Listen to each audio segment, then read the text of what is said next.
为了30万的医药费，我不得不求上了亲生父亲的门。继母满口答应，却迟迟不给。隔天，江希月脖子上多了一条30万的项链，在我面前特意炫耀。母亲死后6年，我成了江家大小姐。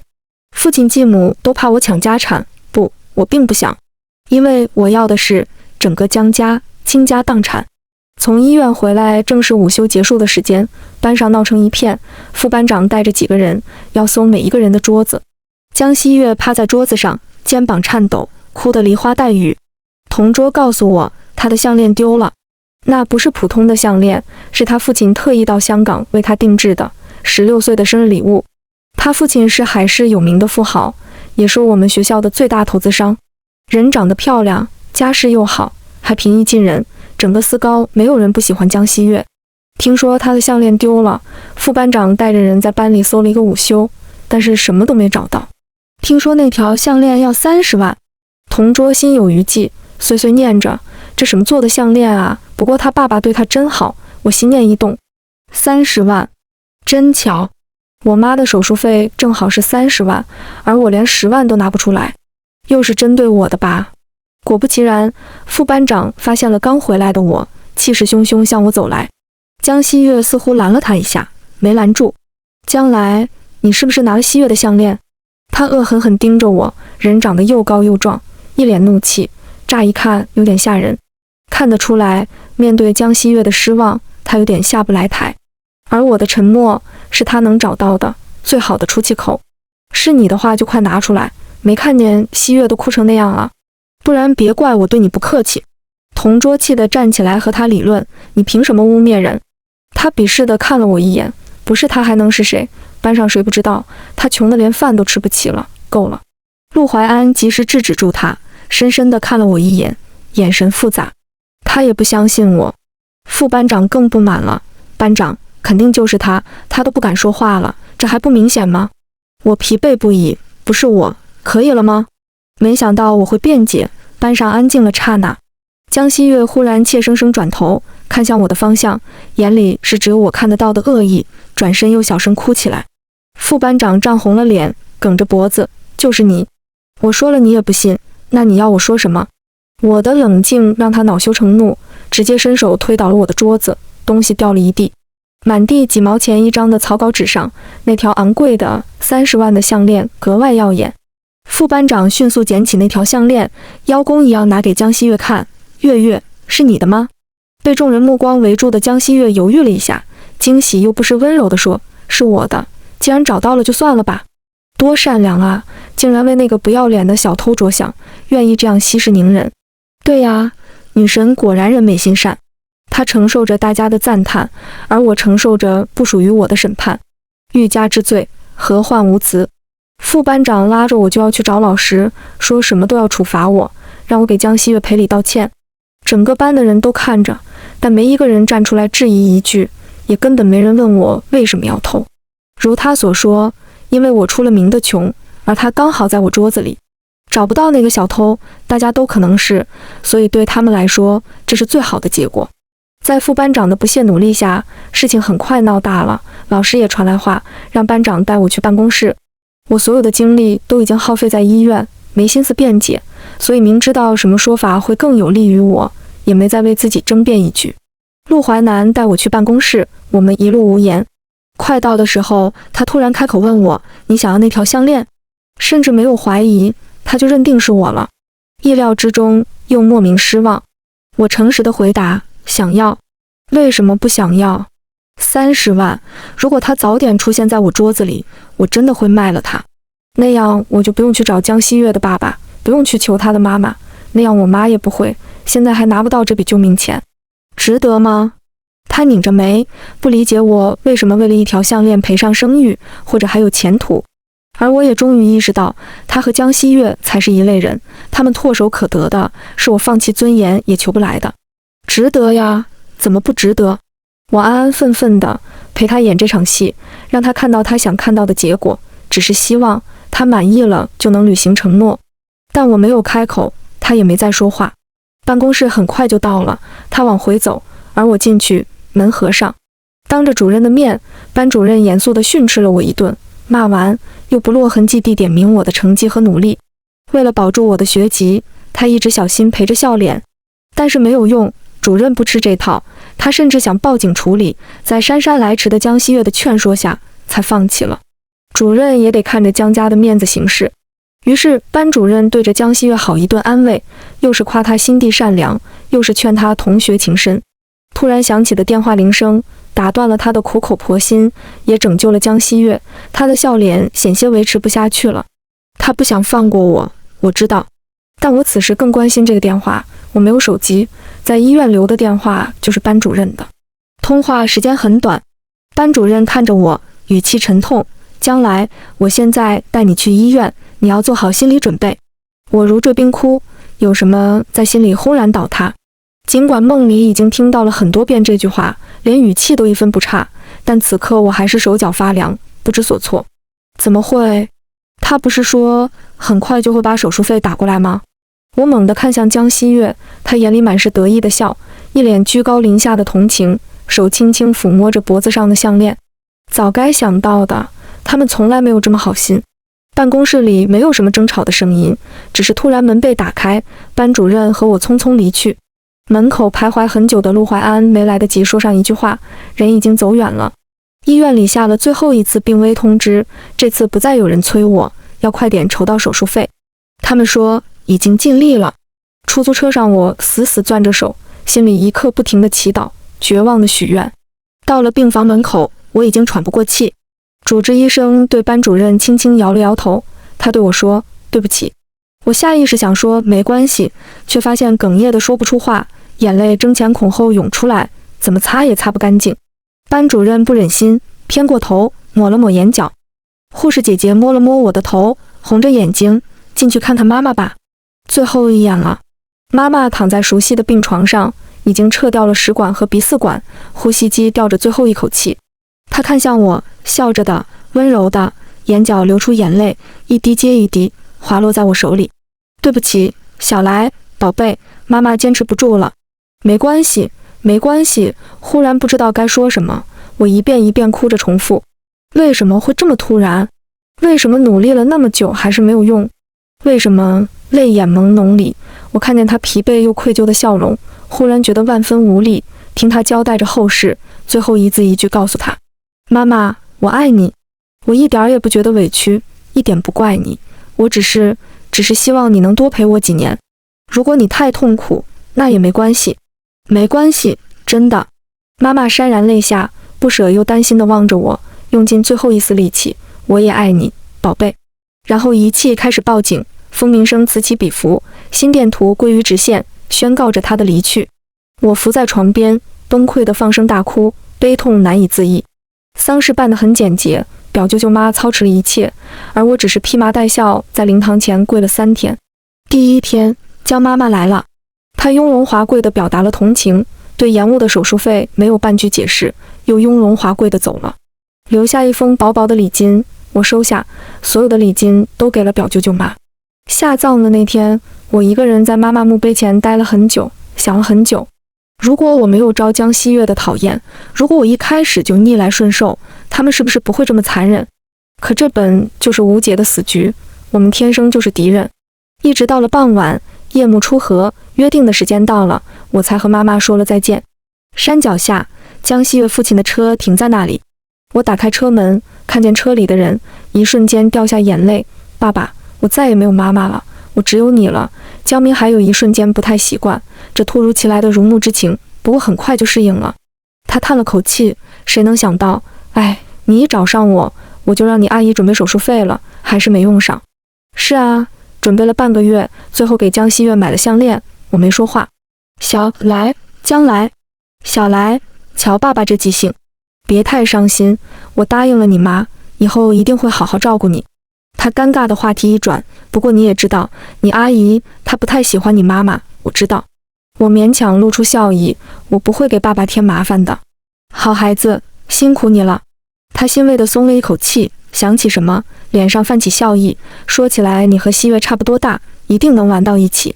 车子开向繁华的市区，江宅在市中心的别墅区，窗外高楼林立，灯红酒绿一闪而过。夜色掩饰了我，不必装作讨好，只要放轻声音，就没人能发现我的憎恶。我和他一个班。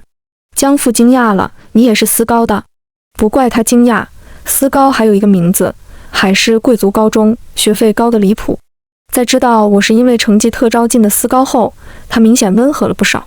思高的学生只有2种，要么家里有钱，要么自己有成绩，任何一种都足以让人另眼相看。到江家的第1个晚上，江希月就闹了起来，非要把我赶出去。江母明面上劝着他，背地里对着江明海也没有什么好脸色。他有些为难，刚刚才答应了我要照顾我，一下子被打脸，作为父亲的尊严岂不是没了？于是我主动提出会搬出来一个人住，委屈了我，又维护了他的颜面。他很满意我的听话，大手一挥，就在学校对面的高档小区里买了个房子。后面的事情简单了很多，偷项链的事当然是误会，校领导本来就不想开除我，只是碍于他的面子。考虑到江希月的感受，他也同意了不公开我们关系的提议。所有的一切正合我意。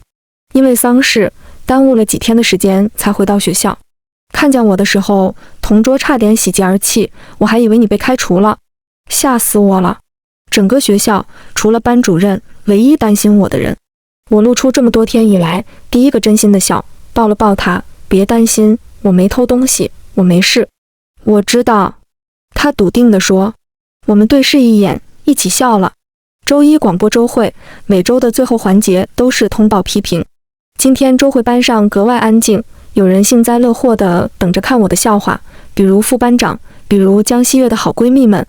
结果等了半天，直到结束也没有听到我的名字。同桌松了一口气，副班长终于找到了江希月这几天心情不好的原因，愤愤不平地嚷嚷，是不是漏了什么呀？四面八方涌来的知情目光拥住我，有人窃窃私语，有人面带嫌弃。安静！班长一句话成功压住了躁动的声音，我本来准备好的反击也失去了合适的时机。这些都不重要，我收回思绪，将所有心思放回到眼前的课本上。什么才是有用的筹码，我无比清楚。晚自习的时候，班主任把我喊到外面走廊，安慰了我很久，到最后实在无话可说。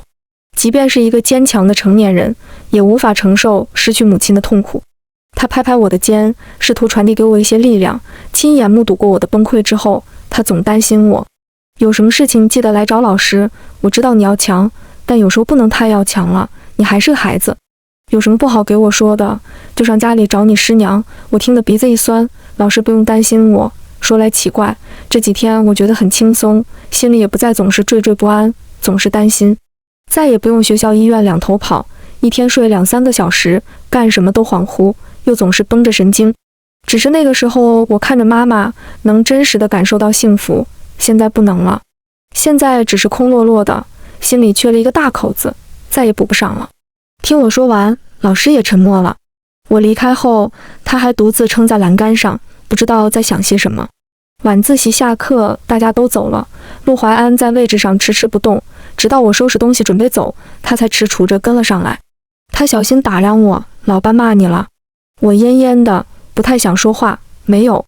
走到离人群不远处，他忽然停下，从校服兜里掏出一个精致的小盒子，递给我，解释了一句：不完全一样，但是差不多。钻石的吊坠在丝绒底盒的衬托下，熠熠生辉，一条项链。可是我想要的不是项链。那你……他似乎有些难以启齿。我瞬间明白了，我没偷。他语气硬邦邦，那天你怎么不说？我说了呀。是你没信，没有一个人信。他深吸一口气，回到第一个话题，那你想要什么？你问的是那天的我，还是今天的我？那天的。那天的我想要30万。那今天的呢？今天啊，今天已经来不及了。别哭，你说你想要什么，我都答应你。他手足无措，伸手想擦掉我的眼泪，又不好意思地收了回去。少年的紧张溢于言表，而我红了眼眶，觉得一切都那么荒唐。副班长笃定我是被班主任训了，气焰大涨。第2天上课之间，把我堵在门口，小偷不能进我们班，后门也被堵着，同桌在里面怎么推也推不开。上早课的人很多，走廊上热闹得很，外班的人也好奇地探头探脑凑热闹。陆怀安刚好来了，也被堵在我身后。他铁青着脸，让开！副班长丝毫不让，他坚持着，班长你总是偏袒他，今天你进去可以，我绝对不会放他进去。教室里，江西月的目光和我对上，嫉恨和蔑视一览无余。我扯了扯嘴角，微微俯身，声音只有副班长能听见。你以为每天像狗一样围在他身边，他就会多看你一眼？他果然被激怒，伸手就想要推我，但是还没有碰到，我已经被重重地推倒在了地上。围观的人群里一片惊呼。他瞠目结舌，似乎也在怀疑自己有没有碰到我。打架和吵架就不是一个性质了。班主任和主任痛斥他的时候，我就坐在一边，看着他无力地为自己辩解。我没推他，我真没有。主任还是一如既往的只看结果，刚正不阿地说，那么多人都看见了，现在人也受伤了，你说没推就没推。副班长涨红了脸，我是想推他来着，我没推到啊。行了，别说了，叫家长吧。班主任看我一眼，刚要替我解释，副校长走了进来，环视一周，走到我面前，江同学没事吧？我没事，就是有点站不起来了。副班长被带走的时候，不可置信地看着我，不明白为什么那个曾经沉默寡言，甚至有些懦弱的我，一夜之间变得伶牙俐齿。对上我嘲讽的微笑，他气得咬牙切齿。如果再给他一个机会，他一定会狠狠推倒我吧。很遗憾，他等不到了。事情处理得很快，他被开除的消息传到班上时，那几个一直跟在江西月身边为难我的人罕见的安静。江西月狠狠地看了我一眼，那个副校长是谁的人，只有我和他知道。放学的时候，陆怀安特意等了等我。你在做什么？他目睹了一切，神色有些复杂。没做什么，只是想让他体会一下被冤枉的感觉。靠换位思考感化别人是不可能的，世界上没有真正的感同身受，我要他全部体会一遍。可你以前不是这样的。他不知道想到了什么，忽然提起这个话题。以前的我是什么样？刚开始沉默、骄傲，但不起眼；再后来懦弱、忙碌，万事不关心。他抿了抿唇，迟疑着开口：你以前很骄傲，都不愿意正眼看我，你好像变了，关你什么事？我笑着，眼里没有任何情绪的陈述。如果早知道你能随随便便拿出几十万，我一定会正眼看你。可能没想到我这么不留情面，他脸色青了又白，直接气走了。可这就是真正的我呀，恶毒、拧巴、不知好歹，没人接受得了。只是从前有顾虑，有软肋，现在没有了。校园主干道上已经没几个人了。主干道旁白玉兰开了花，碗大的花瓣掉落下来。它开在树上的时候，洁白优雅，遥不可及。可风一吹，它就要从枝头脱落，变成地面上要被扫走的垃圾，毫无美感可言。万物轮替，任何高高在上的事物都会有坠落的一天，我等着那一天。经历绝望之后的人会更加强大，也更加破碎。我的16岁很快就过去了。高2的一整年，稳坐年级第一，我几乎每个月都在参加各种竞赛，拿奖，在学校里名声大噪。高3开始，学校按成绩重新划了班级，陆怀安成了我的新同桌。而江西月在回行走廊的正对面，D班或是1班，我不太记得。楼间偶尔遇见，我清楚看见他的眼神，与日俱增的嫉妒和如同深藏在我心底一般的疯狂的仇恨。他喜欢陆怀安，而陆怀安喜欢我，多可笑！只要我想，我就能让他体会到当年我母亲的痛苦。可我没有，可能是我太忙了，忙着学习，忙着考试，忙着失眠，忙着焦虑。也可能是陆怀安，他太干净了，和我不一样。我是想要把他们都拉入深渊，可并不包括他。不主动利用他，是我凉薄的心里不多的良善。他主动送上门来，另当别论。在第无数次察觉他偷看我之后，我停下手中的笔，扭过头看着他。有事吗？你没有吃早餐？他仿佛根本没有察觉到我的不耐烦。又不吃午餐吗？不吃。如果他再问，我就再告诉他，关你什么事？他没问，但毫不在意我的抗拒，自以为是地把牛奶和面包推了过来。食物触到我手臂上的肌肤，温热，草莓味的牛奶，最常见最便宜的那一种。他是刚好买了这一种，还是记住了我喜欢喝哪一种？如果是后者，他实在没必要对我这么好，我不会感动。我这么想着，也这么说了。他轻轻敲了敲我的脑袋，关你什么事？竟然学会了用我的话堵我，那一下没来得及躲开，我只能生气地瞪着他。将来，他忽然认真地喊了我一声，我没理，他也不在意，继续说，你每一天都过得仿佛没有明天了。熟悉的被窥视的感觉，我沉默着，开始吃面包，温热的牛奶一路暖到胃，本应该是暖的，可由于一早上没吃东西，胃里泛酸，微酸的草莓牛奶一下去，疼的感觉更明显了。吃完不到一会，我腾出一身薄汗，难耐地伏在桌子上，指甲掐进手心，试图用手心的疼痛压制它。有人在耳边着急地喊我名字，胃里疼得一阵一阵的发懵，我根本听不清楚。然后天旋地转，我被用力打横抱起，颠簸中往外跑去。教室外清新的空气让我清醒了一阵，我看见了江西月，他站在人群中，满脸恨意。抱着我的是陆怀安，我看着他，抬起双手抱住他的脖子。少年的身体一致，心跳砰砰加快。远处的江西月险些维持不住那张伪善的假面，恶意的愉悦像疯长的藤蔓，迅速缠住我。校医室里人不多，校医是个和蔼的阿姨，她给我开了止疼药，喝下之后才细细地问我是不是在减肥。我摇摇头，不吃是因为不饿，感觉不到饿。止疼药慢慢发挥作用，我躺在床上缓着神，不知道药里是不是有安眠成分，眼皮有点发沉。隔着一道帘子，医生阿姨和陆怀安的话清晰地传到我耳朵里。胃是个情绪器官，像这种情况，我建议可以咨询一下心理医生。过了一会，陆怀安艰涩的声音响起，您是说抑郁？不一定，后面听不太清了。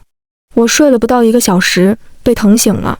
视线所及之处，陆怀安低着头，看不清神情，拿棉签蘸着碘酒擦拭我手心被指甲抠出来的伤口。不能轻一点吗？我确定他带着气，但不知道冲谁。他抬起头，话里有话，你也知道疼。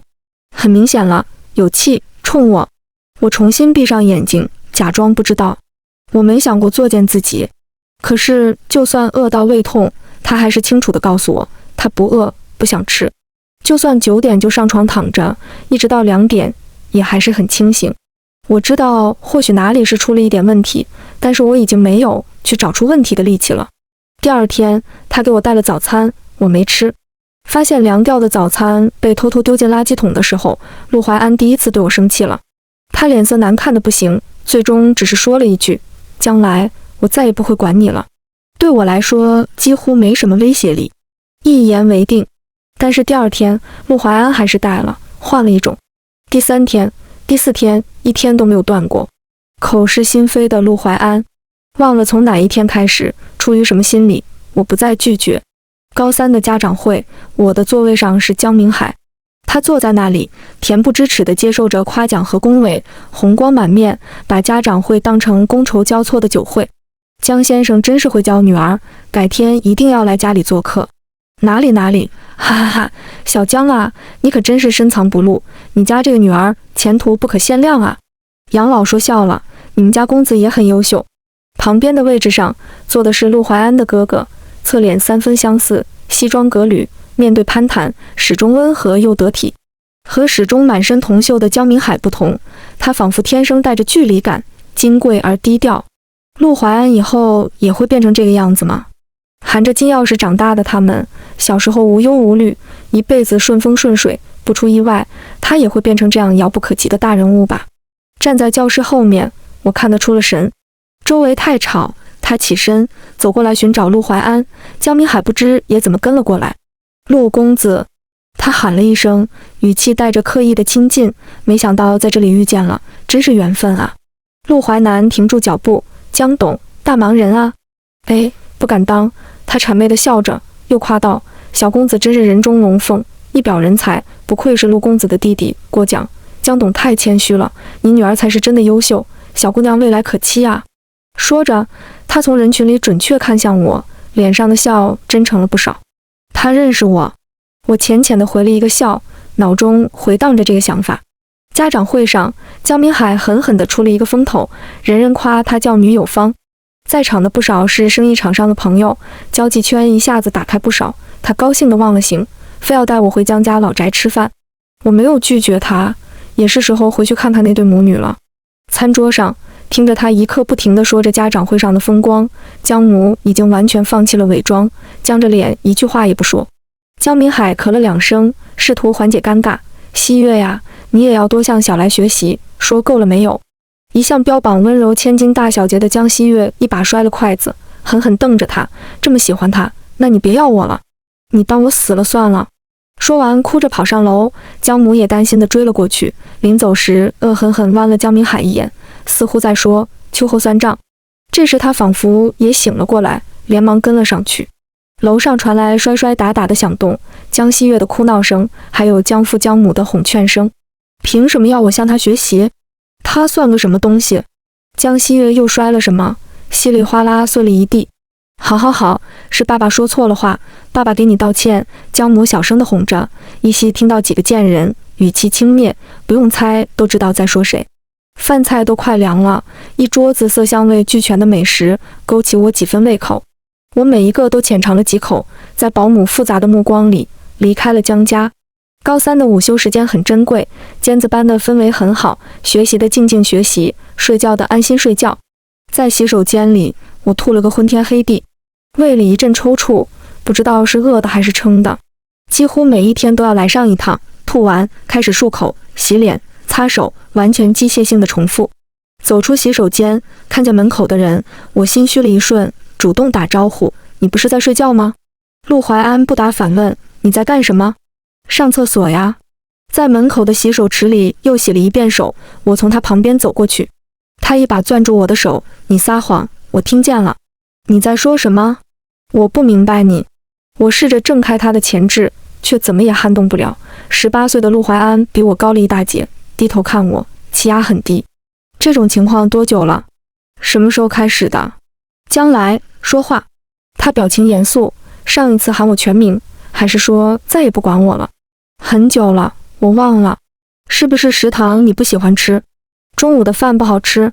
你想吃什么？”“想吃。”我打断他的急切，“我吃不下，我只是不饿。”两个人都沉默了，他陷入了自责，我也不知道该怎么开口。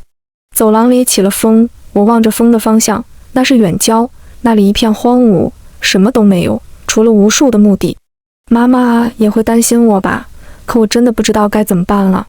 忽然被人拥入怀中，被迫靠在他心口，听着沉闷的心跳。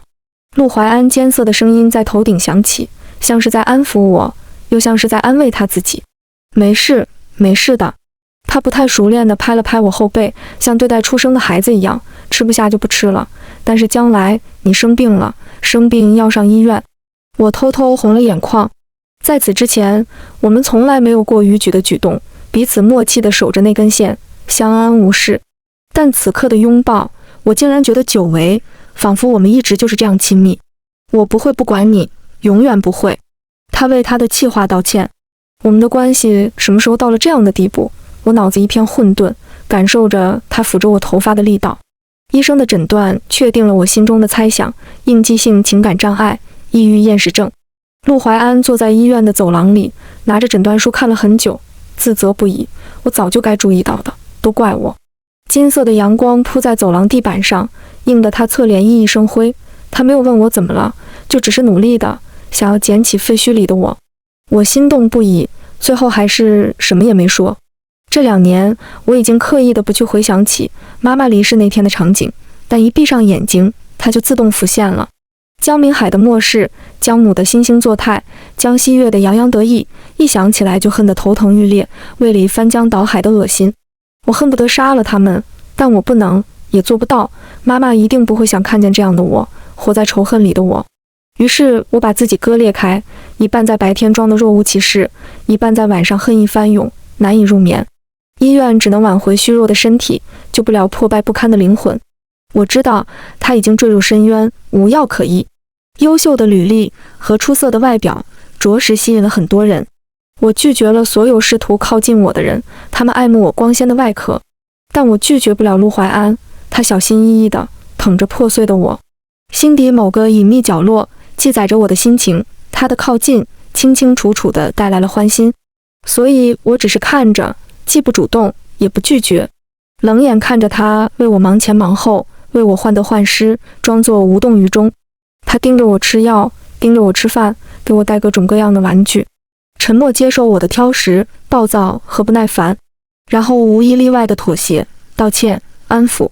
可他自始至终没有提出来过交往，所以我也假装不知道。我所能做的，只是冷眼看着自己和他一起沦陷，稀里糊涂的安稳度日，对我来说已经是一种幸福。江明海越来越看重我，高三下学期后面几个月，他提出来要给我请个保姆，专门陪读，还说要让江希月和我一起，江母也没有反对。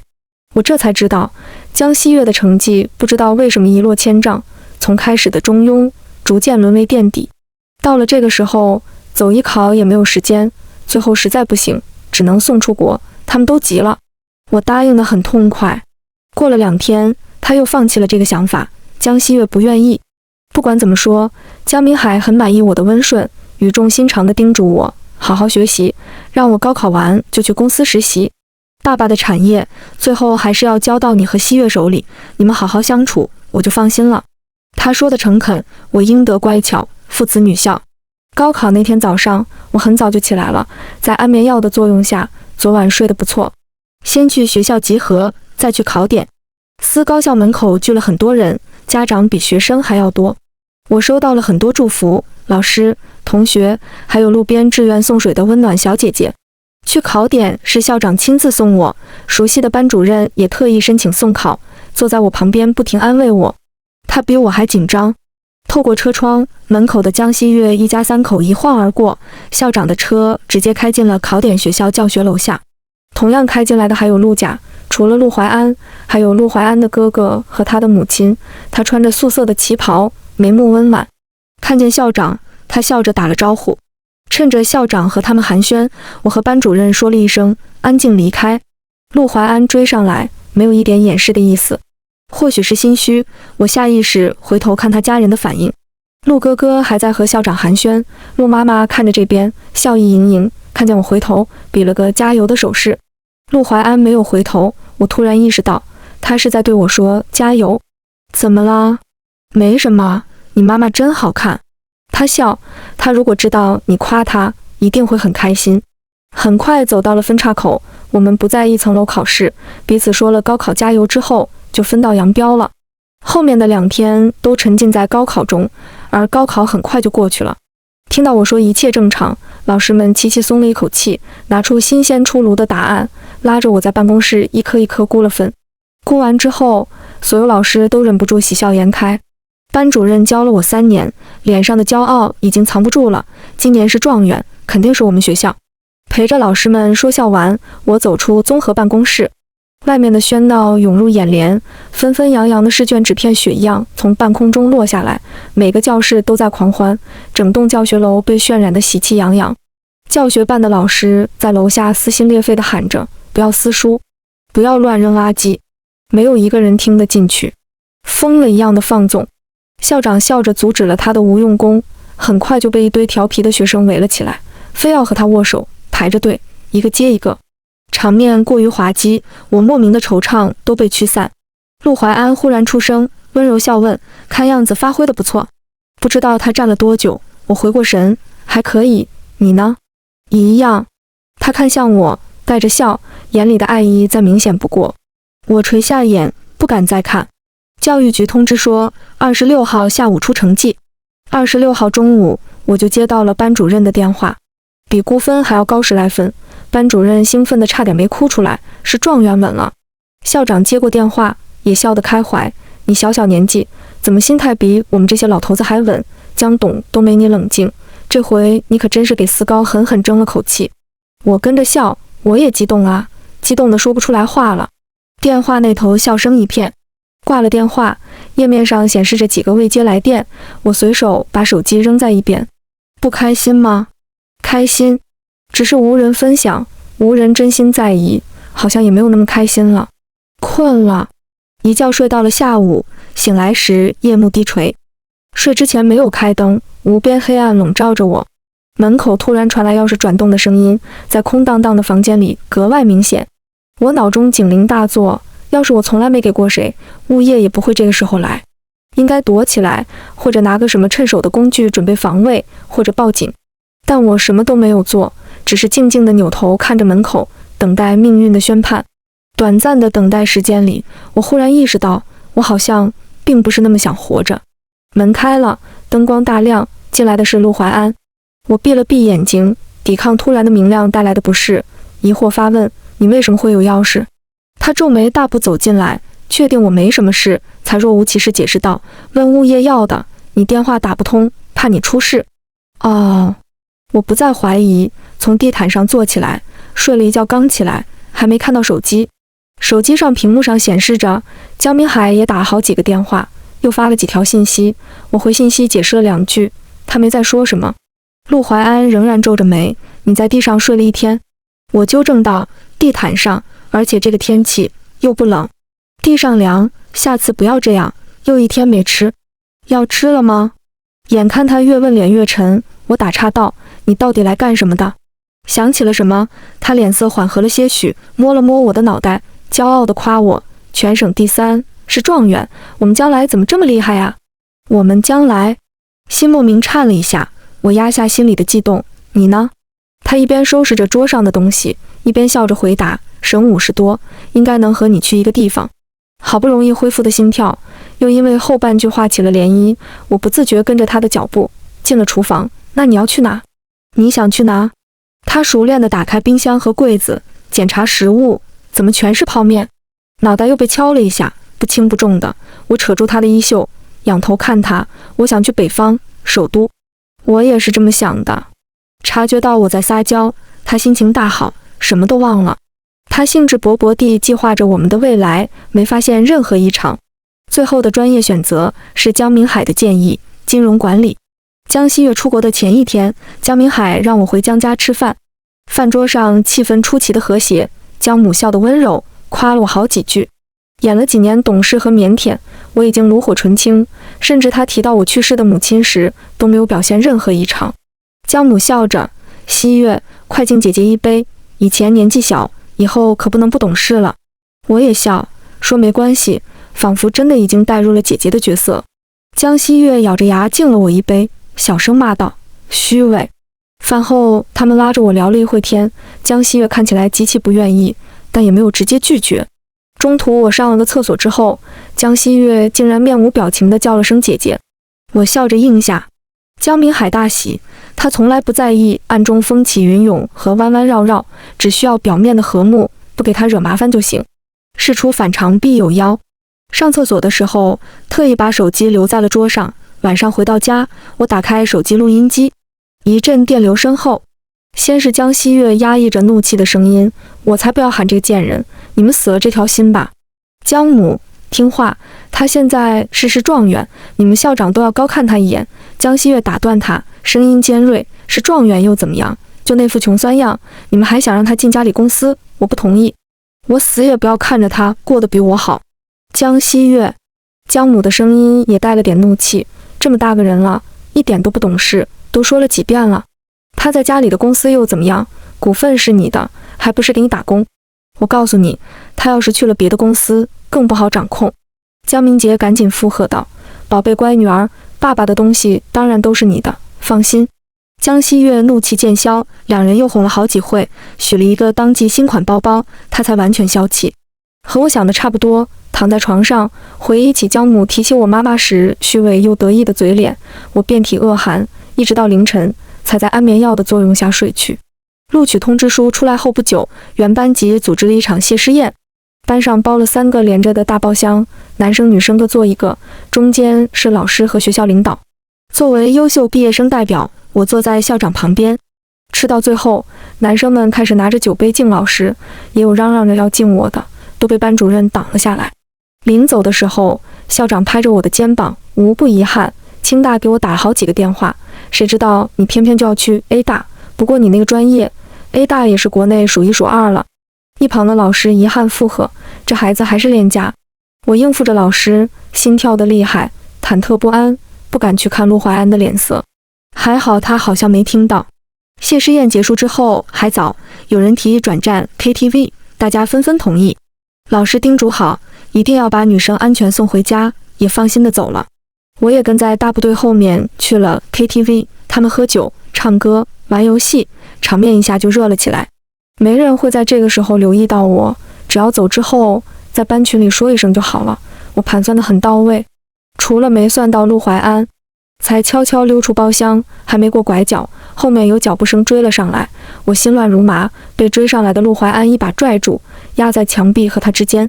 我屏住呼吸，侧过头，一动也不敢动。他咬牙切齿地盯着我，一字一字浸满了被骗的愤怒。我们约好去北方，不是吗？我沉默。我去了，你呢？啊，对不起，对不起的事都做了。说对不起有什么用？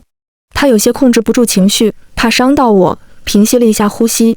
将来你给我一个解释。虽然猜到了他会生气，但是他真的发脾气，我还是有点害怕。说话。他掐住我的下巴，逼我抬头看他，语气带着诱惑。将来，求你给我一个解释，我就原谅你，好吗？如果真的能这样就好了。我有一瞬间的动摇，仅仅只是一瞬间，就清醒过来。顶着他失望的目光，我垂着眼睫，淡声说：我不想解释，我们就到这里吧。不过我们本来也没什么，不是吗？你真的觉得我们之间本来就没什么？他满眼不可置信，愣了好一会才艰难出声。不然呢？我忍着心酸，理智地分析。你的学校、专业都是可选择中的最优解，你不是本来就想去那里？够了。我始终没有抬头，背书一样，说着这些违心的话。这2年很谢谢你，但是爱情不是感恩，我也不是你的最优解。你会遇到更好的人，我永远祝福你。我让你闭嘴。包厢里有人出来，探头看见了我们，惊疑不定。我还在刺激他，我们不是朋友吗？看了很久，陆怀安终于放开我，红着眼睛，失望极了，像是第一天认识我一样。将来你自己信吗？有什么东西被扔在了我身上，同时扔下的还有一句话：我成全你，不用谢我，我很后悔。他低着头走过拐角，颓废得像失去了所有骄傲。最亲密的人最知道刀子扎在哪里最疼。我弯腰捡起那个包装精致的小盒子，眼泪滴落在那张贺卡上，上面写着生日快乐。快乐2个字被接连不断的泪水浸染开。盒子里面装着一条手链，粉色的钻石反射着 KTV 绚丽的霓虹灯光，很好看。回去的出租车上，我看着那条手链，眼眶酸涩。粉钻，甜蜜的爱。他最后一句话还不断地回荡在我的耳边，他说他很后悔，后悔认识我，还是后悔喜欢我。可是陆怀安，我只能说对不起。陆家世代从政，那天校长和陆哥哥谈话的时候，我就在一边。是我太卑劣，明明知道我们不是一条路上的人，还自私地拉着他，陪我走这一段没有结果的路。路走完了，他也该回到那条繁花盛开、人声鼎沸的罗马大道，被簇拥包围，青云直上。而我要走的那条路，荆棘丛生，风浪不明。陆怀安离开的那天，我去了机场，我只知道他那天走，不知道什么时候，所以一大早就去了，一直等到下午1点，他才出现。爸妈和哥哥围着他，他笑得依旧温暖开朗，没有什么低落感伤，甚至安慰着父母。除了偶尔会向门口张望一下，他看起来一切如常。一直到他过了登机口，看不见了，我才准备离开。机场门口等车的时候，陆哥哥突然从后面喊住了我，笑容温和如常，和我打招呼，我也礼貌回应。他笑着试探：那天你听到我们说话了？其实没有必要掩饰，我比谁都清楚，人往高处走，水往低处流。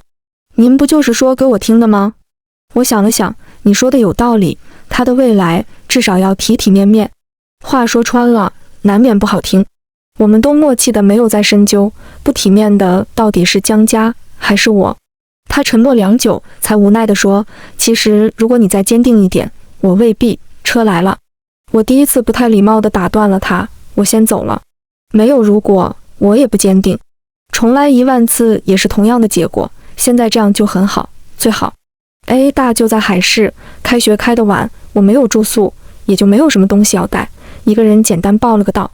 开学的军训我请了病假，没有了那个每天盯着吃饭的人，我的身体更差了，也成为了心理医生的常客。不过换了一个新的心理医生，新医生是个很年轻的男人，刚从国外回来，颇有些离经叛道。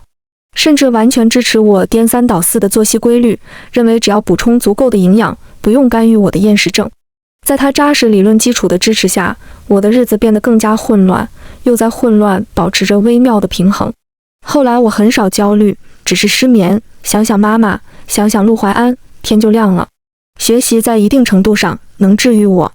大一公共课很基础，几乎没有专业课。为了填满我的时间，我开始看大二的专业课书籍。除了学习，平时放假我基本都在公司。江明海有意训练我，让我从最底层做起。大二下学期，我辅修了工商管理，白天在学校上课、写论文、学数据分析，啃专业课大块头。晚上失眠，起来敲程序，敲到凌晨。记得有一回参加比赛，连着5天只睡了4个小时，最后比完赛，几个伙伴都累瘫了，回到酒店倒头就睡。除了我不仅不困，甚至有些兴奋，因为那是在京市，陆淮安就在京市。挑战赛结束是下午，大家都回酒店补觉，我鬼使神差来到了陆淮安学校门口。门口的保安拦住了我的去路，要刷校园卡，我没有。旁边有个好心的同学，刷卡的时候问我要不要和他一起，我犹豫了，最后还是没有进去。我从来不是一个坚定的人，总是一时兴起，总是3分钟热度，最后草草了事。想想还是算了，我的勇气在被拦住的那一刻就已经告罄。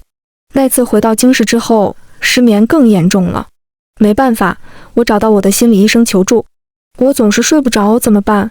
唐补凡翻了一页书，头也不抬。第二天你困吗？我想了想，不困。那你担心什么？他抬了抬金边眼镜，拿出手机。我担心我有病。他无语道：你本来就有病。这么说好像也是。一盆绿植摆在我手边，我思考着，顺手掐了一片叶子，总觉得花钱和你聊天有点吃亏，好像什么也没解决。禽兽！唐补凡终于变了脸色，放开他。你这是资本主义剥削思想作祟，没占到便宜就等于吃亏。他从我手中救下那盆万年青，示意我看手机。好多条新闻分享：某美国最高法院院长一天只睡4个小时，爱迪生短睡实验的实践者；著名画家达芬奇每天只睡90分钟；美国总统克林顿每天只睡5个小时。最终他总结道：你可能是要成为大人物了，大人物都睡得少。我说吧，见你前男友了。他陪我聊了一下午，送了1个小时，没收钱。那天走出心理咨询室的我，获得了1瓶褪黑素。大3课不多了，我有了更多的时间在集团实习，一个部门一个部门的轮岗。江明海对历练的结果很满意，偶尔脸上也有了一些慈爱，明显感受到他的认可。我平时愈发恭顺谦卑。放松一个人的警惕不容易，江明海看起来懦弱没什么脾气，实际上冷血自私又精明。这几年来，自从决定要走上这条路的时候，在他面前，我没有一刻放下过伪装。在他逐渐开始把我带在身边，出席各种酒会晚宴，指点人情世故的时候，我知道成功了。